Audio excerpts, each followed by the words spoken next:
ఢిల్లీలోని ఎర్రకోట వద్ద పేలుడు ఘటనకు సంబంధించిన సీసీటీవీ దృశ్యాలు వెలుగులోకి వచ్చాయి. ఎర్రకోట క్రాసింగ్ వద్ద ఏర్పాటు చేసిన సీసీటీవీలో ఈ దృశ్యాలు రికార్డు అయినట్లు తెలుస్తోంది. ట్రాఫిక్ సిగ్నల్ వద్ద వాహనాలు మెల్లగా కదులుతున్న సమయంలో ఒక్కసారిగా భారీ పేలుడు సంభవించినట్లు వీడియో ద్వారా తెలుస్తోంది.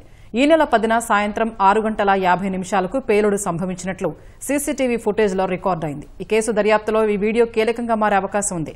సోమవారం సాయంత్రం సంభవించిన పేలుడులో 12 మంది మృతి చెందగా పలువురు గాయపడ్డారు.